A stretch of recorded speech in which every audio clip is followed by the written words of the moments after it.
वो आत्म तत्व अपने स्वरूप से विचलित ना होने वाला, एक तथा मन से भी तीव्र गति वाला है। इसे इंद्रियां प्राप्त नहीं कर सकी, क्योंकि यह उन सब से पहले गया हुआ है। वह स्थिर होने पर भी अन्य सब गतिशीलों को अतिक्रमण कर जाता है।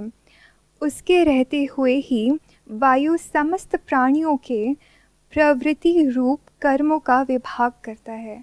तो आई सेलेक्टेड दिस वर्स क्योंकि इसमें आत्म तत्व कॉन्शियसनेस की बात की जा रही है, जिसका मुझे बोध है किंतु ज्ञान नहीं, तो इसलिए आई सेलेक्टेड दिस वन। लेकिन मुझे पूरी डिटेल में समझ नहीं आया है।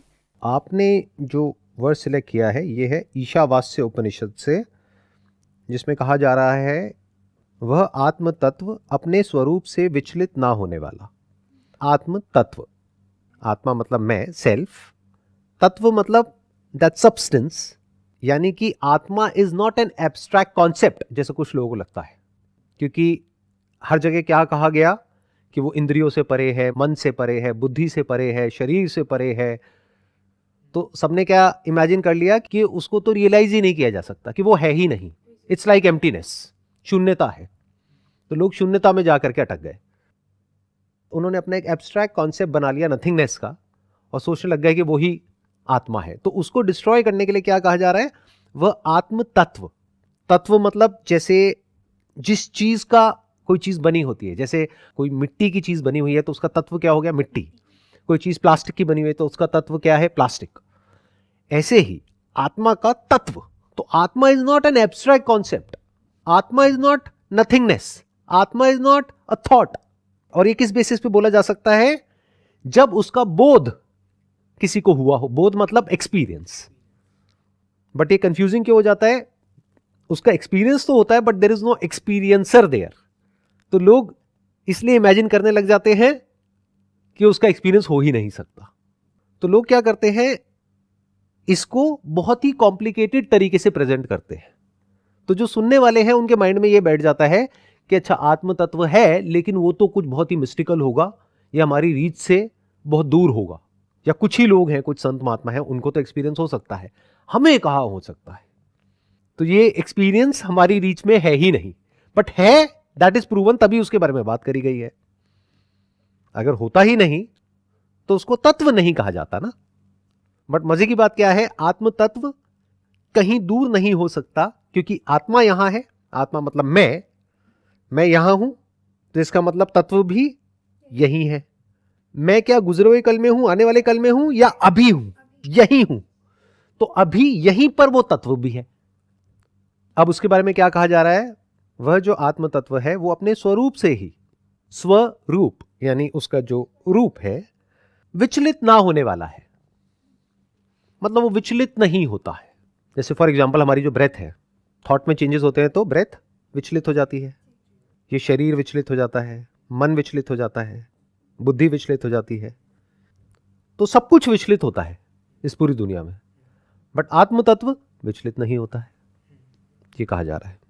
इनफैक्ट इस पूरी क्रिएशन में आत्म तत्व के अलावा और कुछ भी ऐसा नहीं है जो विचलित नहीं होता है। अगर उसका नियरेस्ट एग्जाम्पल कोई है तो वो है स्पेस, आकाश। जैसे आकाश में सब कुछ विचलित होता है, जैसे टेबल है, इसको मैंने शिफ्ट कर दिया, विचलित हो गई, आकाश विचलित नहीं हुआ, but that is the nearest example. इसका मतलब ये नहीं है कि वो स्पेस है। एक तथा मन से भी तीव्र गति वाला है, वेरी इंटरेस्टिंग, कि वो एक ही है। आत्म तत्व एक है, यानी जितनी बॉडीज हैं उसमें अलग अलग आत्म तत्व नहीं है। There is only one self which is pervading everything and everyone. ये बहुत बड़ी बात है जो यहां पर कही जा रही है। और उसके बारे में क्या कहा जा रहा है, वो एक है तथा मन से भी तीव्र गति वाला है, थॉट से, फीलिंग से, इमोशन से। मुझे ये बताओ, थॉट से तेज क्या है इस पूरी क्रिएशन में। जैसे सन से अर्थ तक लाइट पहुंचने में कुछ सेकंड्स लगते हैं, लेकिन सोच करके देखो सन के बारे में, तो लाइट से भी तेज हमारा थॉट ट्रेवल कर गया। तो मन से तेज कुछ नहीं है as far as this universe is concerned. यानी जहां आपका थॉट पहुंचता है, जैसे एक ऑब्जेक्ट से दूसरे ऑब्जेक्ट तक वो पहुंचा थॉट हमारा। ये ऑब्जेक्ट्स क्या है, फॉर्म्स है, या आइडेंटिफिकेशन ऑफ समथिंग है, name given to a thing और अ पर्सन, तो ये थॉट जितनी देर में वहां से वहां तक पहुंचता है, मानो 1 सेकंड के 1,00,000वें हिस्से में पहुंचता है, उससे भी तेज आत्म तत्व है। तो ऐसा कौन सा तत्व है जो थॉट से भी तेज है? अगेन अगर उसका नियरेस्ट एग्जाम्पल देखा जाए तो दैट इज स्पेस। मेमोरी का भी जो ग्राउंड है वो स्पेस है, बाहर भी जो कुछ है थिंग्स एंड पीपल या living things and non living things, उसका भी जो ग्राउंड है वो स्पेस है। तो स्पेस उससे पहले ही वहां पहुंच जाता है जिससे पहले कोई चीज ट्रैवल करती है।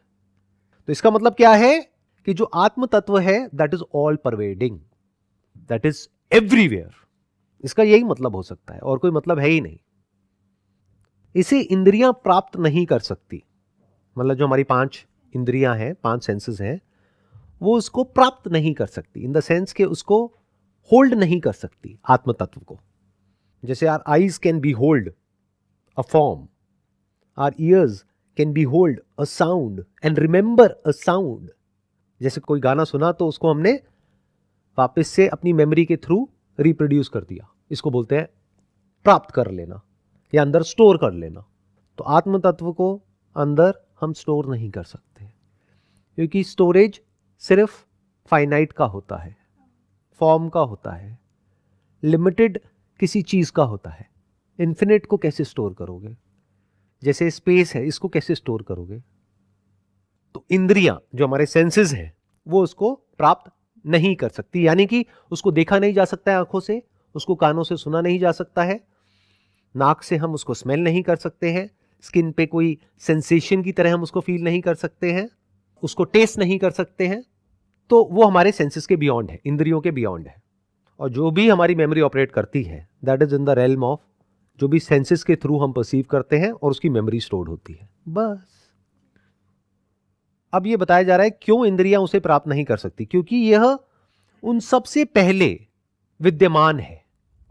इसको बिल्कुल इस तरीके से देखो कि इंद्रियों के भी पहले वो है। जैसे हमारे जो सेंसेस हैं वो क्या करते हैं कि पहले कुछ होता है, यानी इस यूनिवर्स में 2 चीजों के बीच में कोई कांटेक्ट होता है। जैसे लाइट का किसी सरफेस से कांटेक्ट हुआ तो जो रिफ्लेक्शन है उसको हमने देखा, लाइट को हम नहीं देख सकते। ऐसे ही 2 वेव्स का जब आपस में कांटेक्ट होता है, 2 वाइब्रेशंस का आपस में कांटेक्ट होता है, उसको साउंड बोलते हैं। तो पहले वो कांटेक्ट होता है, फिर सेंसेस की बारी आती है, फिर सेंसेस के थ्रू हम उसको परसीव करते हैं। बट वो जो आत्म तत्व है वो सेंसेस से भी पहले है, यानी कि कॉन्शियसनेस, यानी कि जो मैं हूं, मैं उस कांटेक्ट से पहले ही एग्जिस्ट करता हूं। इसका सबसे सिंपल एग्जांपल है कि अगर कोई इंसान देख नहीं सकता है तो क्या वो है या नहीं है? वो उस कांटेक्ट से पहले ही विद्यमान है, यानी वो है। क्योंकि उसकी आंखें अभी देख नहीं सकती है तो उसको कुछ दिख नहीं रहा है, बट अगर आंखों का ऑपरेशन हो जाए, सर्जरी हो जाए, तो उसको दिखने लग जाएगा। तो जो आत्म तत्व है वो पहले से ही विद्यमान है, ये हम अपने अंदर देख सकते हैं। इसकी ब्यूटी क्या है कि जो भी यहां पे कहा जा रहा है उसको आप वेरीफाई कर सकते हो। If you got a peaceful mind, आराम से आप देख सकते हो। अगर आपके अंदर से मेमोरी निकाल दें तो थॉट गायब। बहुत लोग हैं उनकी मेमोरी चली जाती है तो उनको कुछ भी याद नहीं होता है। ऐसा भी हो जाता है कि वो बोल तक नहीं सकते हैं। उनसे पूछो ये क्या है, I don't know. Even they can not से आई डोंट नो। अगर लैंग्वेज की भी मेमोरी चली गई है तो they can't think, they can't talk, they can't react, but they still exist. अगर उनकी स्किन पे कुछ गर्म लगेगा तो उनको पता लगेगा। तो चाहे मेमोरी हो ना हो, मैं होता हूं। अच्छा, अगर 5 के 5 सेंसेस डेड हो जाए लेकिन मेमोरी एक्टिवेटेड है, तब क्या आप हो या नहीं हो? जैसे सपने में होते हैं हम, ड्रीम्स के टाइम पे क्या होता है? क्या हमारे सेंसेस एक्टिवेटेड होते हैं? क्या आपको बाहर की आवाजें आ रही होती हैं? बाहर शोर हो रहा है, आपको पता ही नहीं है। आपके अंदर एक अलग दुनिया चल रही है। वो दुनिया कौन सी है? वो मेमोरी की दुनिया है। तो you exist minus senses also. Dreams उसका प्रूफ है। और बिना ड्रीम्स के, यानी बिना मेमोरी के भी आप एग्जिस्ट करते हो। वेकिंग स्टेट उसका प्रूफ है, या ऐसे लोग उसका प्रूफ है जिनकी मेमोरी चली गई है। तो you exist minus senses and minus memory also. Minus memory मतलब माइनस थॉट, माइनस माइंड। वह स्थिर होने पर भी अन्य सब गतिशीलों को अतिक्रमण कर जाता है। मतलब कि वो स्थिर है, वो खुद कुछ नहीं करता है, लेकिन बिना कुछ करे ही वो जो सबसे तेज है, objects, animals, people in this world और थॉट, उन सबको अतिक्रमण कर जाता है। यानी उन सबसे तेज, उन सबसे जल्दी वहां पर पहुंच जाता है। Again the same example, space. और अगर इसको क्लियर ही सुनना है तो साउंड ऑफ साइलेंस। बट इसके बारे में कोई क्लियर नहीं बोलता है। There is nothing other than the sound of silence जो यहां पर कहा जा रहा है उससे कनेक्ट हो पाए। उसके अलावा ऐसा कोई दूसरा तत्व नहीं है। ये वो लोग जानते हैं जिन्होंने हर तरह की मेडिटेशन करी है। जिन्होंने नहीं करी है उनके मन में एक डाउट होता है कि शायद इसके अलावा भी कहीं कुछ है। They are not sure. But someone who has gone very very deep within and without, in the sense outside and inside, जिसने सब कुछ जो भी जानने लायक है वो करके देख लिया है, हर तरह के एक्सपेरिमेंट्स अपने अंदर रन करके देख लिए हैं, ब्रेन के लेवल पे, बॉडी के लेवल पे, ब्रेथ के लेवल पे, वो जानता है कि ऐसा कोई दूसरा तत्व नहीं है। वो विचलित नहीं होता है, वो मन से भी तेज है। मन में हम कुछ सोचते हैं, सोचने से पहले भी साउंड ऑफ साइलेंस होती है, जिस वक्त वो सोच चल रही होती है तब भी होती है, सोच के मिट जाने के बाद भी होती है।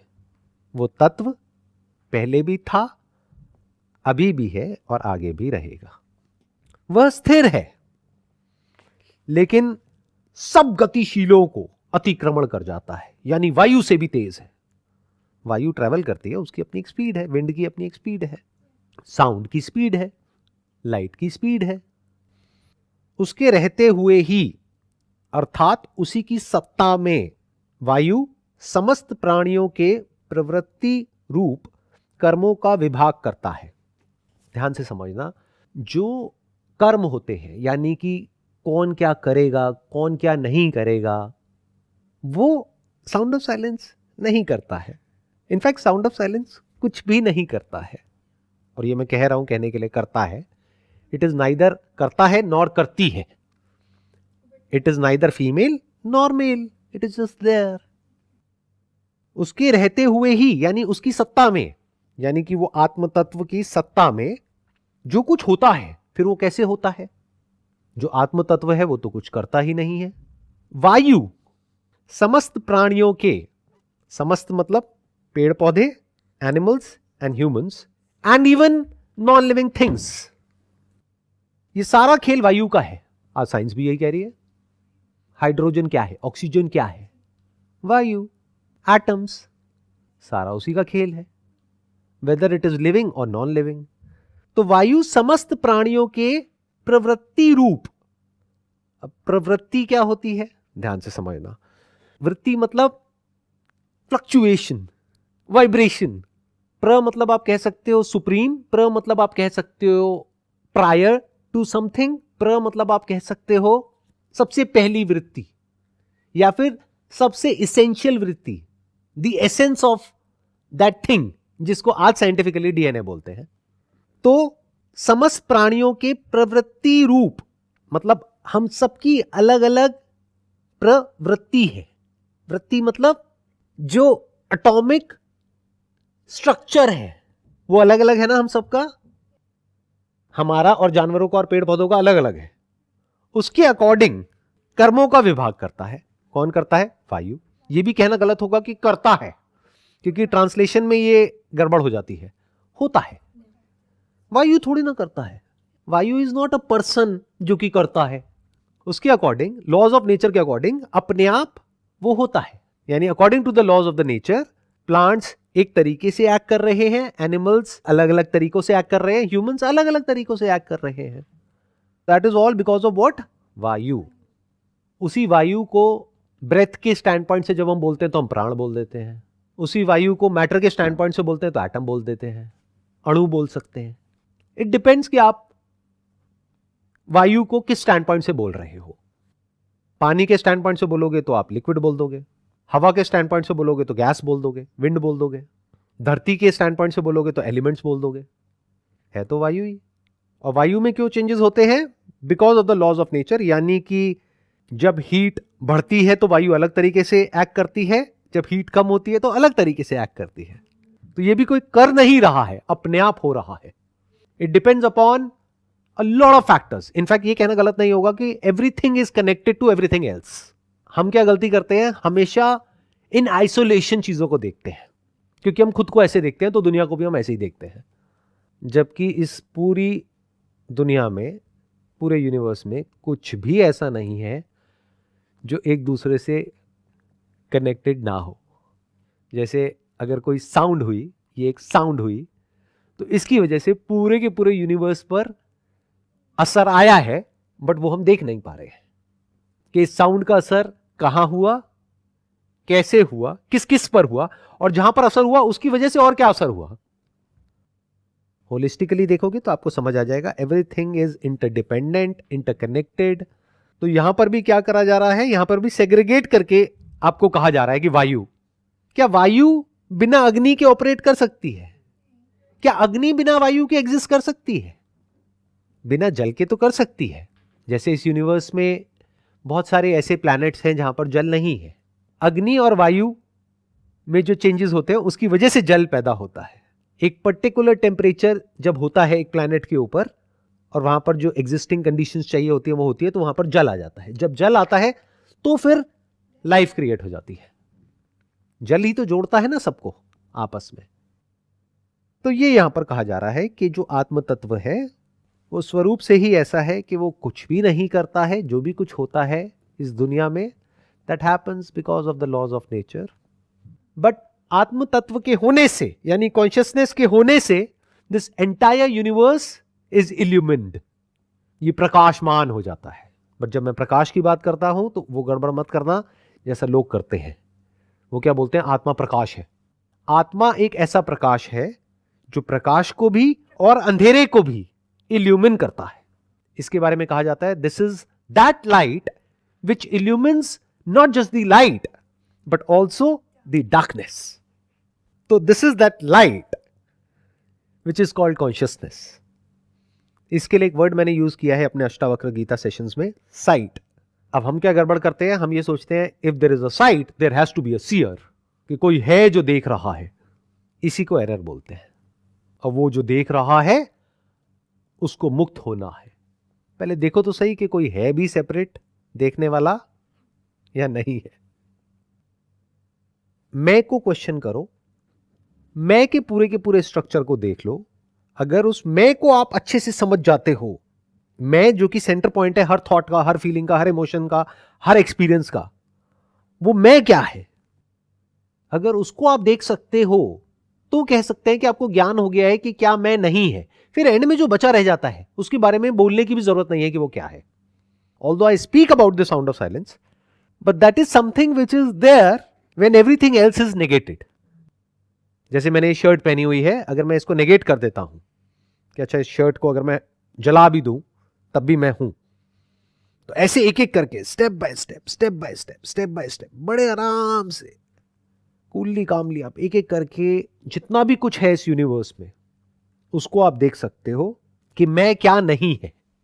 इसको नेति नेति नेति नेति बोलते हैं।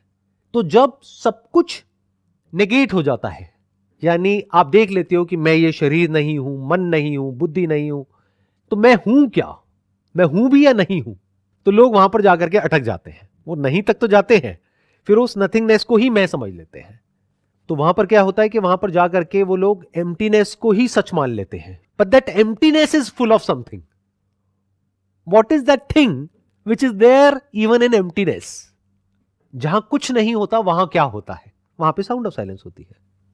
तो मैंने क्या किया है कि आपको पहले पॉइंट कर दिया है साउंड ऑफ साइलेंस की तरफ।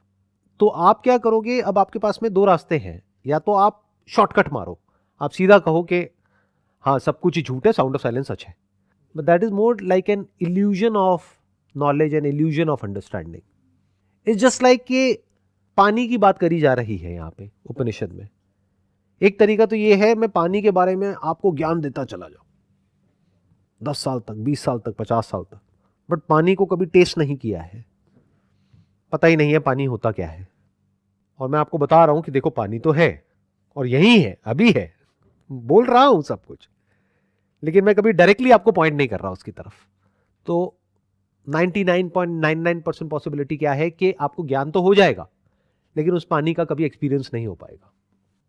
पानी के बारे में मैं इतना कुछ कह दूंगा कि पानी आपके सामने होगा, फिर भी आप देख करके कहोगे नहीं ये पानी नहीं है, मैंने पढ़ा था ना, पानी तो ऐसा है, पानी तो वैसा है। तो मैंने अब क्या किया, ज्ञान के थ्रू नहीं गया, सीधा डायरेक्ट एक्सपीरियंस ऑफ वाटर, यानी कि साउंड ऑफ साइलेंस। आपने पी लिया, तभी जो संत महात्मा हुए हैं जिन्होंने पीने की बात करी है, तब लोगों ने क्या समझा कि वो कुछ एल्कोहल की बात कर रहे हैं। जैसे रूमी की आप बातें सुनोगे या संत कबीर की बातें सुनोगे, उसमें पीने की बात करी गई है, तो लोगों को लगा शायद कोई पानी की बात हो रही है, वाइन की बात हो रही है, जबकि वो साउंड ऑफ साइलेंस की बात हो रही है। तो एक तरीका तो ये है, इसको पी करके यानी साउंड ऑफ साइलेंस को एक्सपीरियंस करके आप मस्त हो जाओ, क्योंकि this is a shortcut to be free from thought instantly. There is no other way to be free from thought. जब आप इसको एक्सपीरियंस करते हो तो क्या मन एकदम से शांत नहीं हो जाता है? तो this is the highest form of meditation, this is the highest form of bhakti. You can just surrender yourself to that. मुझे नहीं समझ आ रहा है क्या है, लेकिन है। अब हुआ क्या कि आपने पानी को टेस्ट तो कर लिया, लेकिन आपको पानी का ज्ञान नहीं है। दोनों में से ज्यादा इंपॉर्टेंट क्या है, पानी का एक्सपीरियंस या पानी का ज्ञान? इट्स एक्सपीरियंस, बिकॉज अगर हम कुछ एक्सपीरियंस कर लेते हैं then it's easy to get the knowledge about it. Experience is always bigger than knowledge. कोई इंसान प्यासा है, वो कहेगा बहुत बातें हो गई पानी की। अगर कोई एक्चुअल में प्यासा होगा तो प्यास किसकी है? हम सबको एक शांत मन चाहिए। तो मन को शांत करने का और कोई दूसरा तरीका है ही नहीं। अगर कभी आपने अलग अलग तरह से एक्चुअल में कोशिश करी है मन को शांत करने की, तो आपको समझ आ जाएगा there is no other way. Because और जितने भी तरीके हैं, उन तरीकों में क्या होता है, आपको अपने ध्यान को कहीं ना कहीं लगाना पड़ता है। यहां पे आपको अपने ध्यान को लगाना ही नहीं है, ध्यान करना ही नहीं है, ध्यान अपने आप लग जाता है, ध्यान मिट जाता है। लोगों को लगता है मेडिटेशन मतलब ध्यान करो, करते रहो। कितने सालों तक करोगे? 10 साल, 20 साल, 50 साल करते रहो। जब तक वो ध्यान मिटेगा नहीं, तब तक समाधि नहीं लगेगी। समाधि मतलब धी मतलब बुद्धि, सम मतलब सामान्य, मतलब ना बुद्धि ओवर एक्साइटेड है ना डिप्रेस्ड है। तो यहां पर क्या होता है, साउंड ऑफ साइलेंस को चाहे आप जानते हो चाहे नहीं जानते हो, दोनों में थोड़ा सा फर्क आ जाता है। अगर नहीं जानते हो तो आप इसको एंजॉय करोगे, यानी इसका आपको ज्ञान नहीं है, तो आप क्या करोगे, साउंड ऑफ साइलेंस का एक्सपीरियंस हो गया, अब आंख बंद कर लो और साउंड आती रहेंगी, करती रहेंगी, but this is always there. There is no way to make it non existent, because it is the very ground of existence. You can not destroy it, you can not stop it, it's always there. तो आपके पास में choice क्या रह जाएगी, आप अपने आप को सरेंडर कर दोगे। और अगर एक्चुअल में सरेंडर कर दोगे तो you will be at bliss, आपको बहुत अच्छा लगेगा। For the first time in your life you will experience something जहां पे naturally you can be free from thought, कुछ देर के लिए। But if you want to be free from thought which is a disturbing thought, thought दो तरीके का होता है, एक डिस्टर्बिंग होता है, एक नॉन डिस्टर्बिंग होता है। अब ध्यान से सुन लेना, मैं जो कह रहा हूं वो बहुत बारीक बात है। अगर ये समझ आई तो स्पिरिचुअलिटी का जो एसेंस है वो समझ आ जाएगा। लोग क्या समझते हैं, freedom from thought is the end goal of meditation, चित्त वृत्ति निरोध। इसका मतलब लोगों ने क्या समझ लिया कि चित्त की जो वृत्तियां हैं यानी कि थॉट है, उसका निरोध कर दो, उसको रोक दो, that is the highest state of meditation. ऐसा नहीं है। थॉट दो तरीके का होता है, एक प्रॉब्लमैटिक थॉट, एक नॉन प्रॉब्लमैटिक थॉट। वो क्या होता है, अपने अंदर झांक करके देख लो, बहुत आसान है। आपके पड़ोसी की लाइफ में कुछ भी होता रहे, is it a problematic thought और a non problematic thought if it is not affecting your life? आप यहां पर बैठे हो इंडिया में, किसी और कंट्री में कुछ भी होता रहे, does it actually affect you? आप बाहर से शो कर सकते हो अपने आप को अच्छा इंसान दिखाने के लिए, अरे अरे मेरे को बहुत बुरा लग रहा है, वहां पर ये हो रहा है। एक्चुअल में आपको लग रहा है क्या? तो उस थॉट को क्या कहेंगे, नॉन प्रॉब्लमैटिक थॉट। तो थॉट जिसके सेंटर में मी होता है वो प्रॉब्लमैटिक होता है, और थॉट जिसके सेंटर में मी नहीं होता है वो नॉन प्रॉब्लमैटिक होता है। प्रॉब्लम क्या है, कि मेरी लाइफ में प्रॉब्लम है या किसी और की लाइफ में प्रॉब्लम है? किसी और की लाइफ में कुछ भी प्रॉब्लम होती रहे, आपको क्या फर्क पड़ता है? आपको तो इससे मतलब है कि मेरी लाइफ में प्रॉब्लम नहीं होनी चाहिए। What is the root cause of all your suffering? That is the self, that is you. अगर इसके सच को आप देख लेते हो कि ये जो मी जिसको मैं बोलता हूं, वो मैं एक्चुअल में कहीं है ही नहीं, कोई सेपरेट मैं है ही नहीं, इससे बड़ा कोई झूठ दुनिया में है ही नहीं, तो आपके जितने थॉट्स हैं उसका जो सेंटर पॉइंट है इमेजिनरी एक मैं, वो मिट गया। तो थॉट रहे लेकिन प्रॉब्लमैटिक नहीं रहे। Now you can think, you can do whatever you want to, you can act in this world, और you can sit silently, doesn't matter. Sir, आपने भी बताया कि आत्मा है पर सभी आत्माओं का तत्व सेम है, तो how can it be possible? Her living being अलग है, तो हर किसी का तत्व भी अलग होगा ना। एंड सेकंड क्वेश्चन इज कि जब हम जन्म लेते हैं, क्या ये आत्म तत्व उसी टाइम हमारे अंदर जाता है, या even if it is in गर्भ तब होता है? तो this I want to know. देखो, ध्यान से समझना, एक होता है आत्म तत्व, एक होता है अनात्म तत्व। आत्म तत्व मतलब क्या? कॉन्शियसनेस। वो अलग अलग नहीं है। आपकी बॉडी में, मेरी बॉडी में क्या अलग अलग है?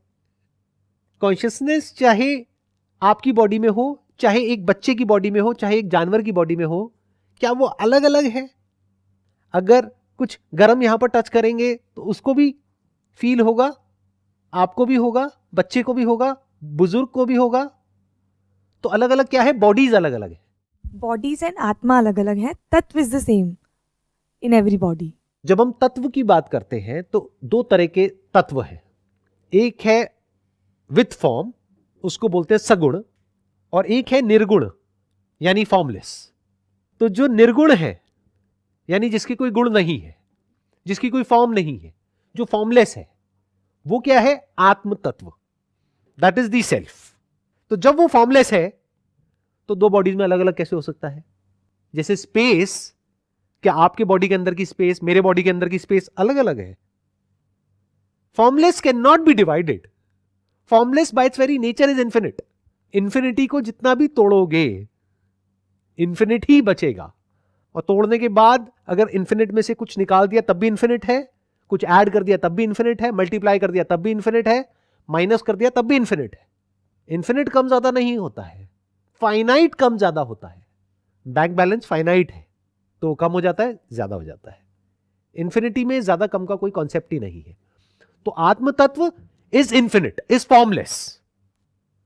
क्या साउंड ऑफ साइलेंस में कोई डिवीजन पॉसिबल है? क्या आपकी बॉडी के अंदर अलग है, मेरी बॉडी के अंदर अलग है?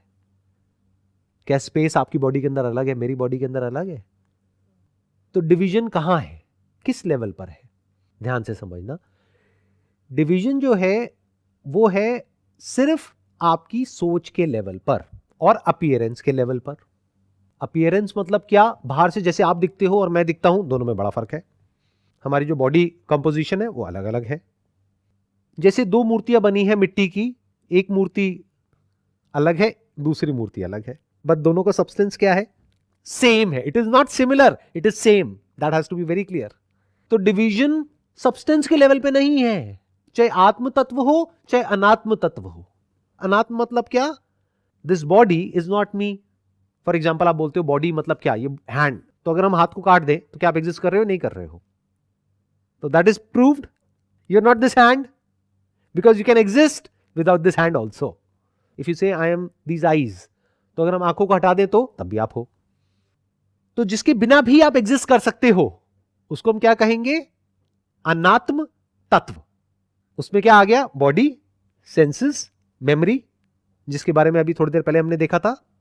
तो अनात्म तत्व के पॉइंट ऑफ व्यू से भी देखोगे तो अपीयरेंस अलग अलग है। मतलब आप या मैं या जानवर और पेड़ पौधे बाहर से देखने में अलग अलग हैं, fundamentally we are not similar, we are same. धरती, जल, अग्नि, वायु, आकाश, इसी के बने हैं हम सब। तो वहां पर भी सेपरेशन नहीं है। जो आत्म तत्व है उस लेवल पे तो कहीं कोई सेपरेशन पॉसिबल ही नहीं है। उसके बारे में बोलते हैं अखंड, मतलब जिसको ब्रेक नहीं किया जा सकता है, उसमें कोई मिलावट नहीं करी जा सकती है। जैसे पानी को गंदा किया जा सकता है, किसी भी चीज को मिलावट के थ्रू पॉल्यूट किया जा सकता है, उसके एट्रीब्यूट को चेंज किया जा सकता है, उसके गुणों को बदला जा सकता है। निरंजन मतलब क्या? उसको आप चाहे भी तो कुछ कर नहीं सकते, उसको बदल नहीं सकते हो। अब बताओ ऐसा कौन सा तत्व है जो निरंजन है इस पूरे यूनिवर्स में, साउंड ऑफ साइलेंस के अलावा? Not even one. वायु भी दूषित हो जाती है, कभी खुशबू आ जाती है, कभी बदबू आ जाती है। तो आत्मा और अनात्मा में आप फर्क देख पा रहे हो, इसको विवेक बोलते हैं। यानी अगर इन दोनों में आप अच्छे से फर्क देख सको और ये भी देख सको कि फर्क सिर्फ अपीयरेंस के लेवल पर है, एक्चुअल में कोई फर्क नहीं है। जैसे पानी की ही दो अलग अलग लहरें हैं, वो देखने में फॉर्म अलग अलग है पानी। अब आप अगर कहते हो कि मैं ये लहर हूं और मैं उस लहर से अलग हूं, तो किस मैं की आप बात कर रहे हो? इस मैं को क्वेश्चन करो। This is the beginning of spirituality. तब आप देखते हो जो अनात्म तत्व है उस लेवल पे we are not similar, we are same. उन्हीं एटम्स के बने हैं हम सब, चाहे ये टेबल हो, चाहे कोई चेयर हो, चाहे कोई प्लांट हो, चाहे आप हो, चाहे मैं हूं। आत्म तत्व is same, it's not similar, it's same, it's one. तो एक्चुअल में मैं जिसको भी मैं कहता हूं, that is nothing but an appearance of the form, और उसके साथ में जो भी कुछ जुड़ा हुआ है। तो मैं is just for the name sake. In reality there is no separate मैं। This is moksha. मोक्ष का मतलब लोग क्या समझते हैं? मैं को फ्री कर दिया। अरे मैं होगा तो फ्री करोगे ना। मोक्ष का मतलब यह नहीं है कि मैं मुक्त हो गया, मैं से मुक्त हो गए, दैट इज मोक्ष। मतलब इस मैं के झूठे कॉन्सेप्ट से आप फ्री हो गए, this is moksha. Because now from the standpoint of the body I am not different from the universe. From the standpoint of my soul, that is atma, I am not different from the universe.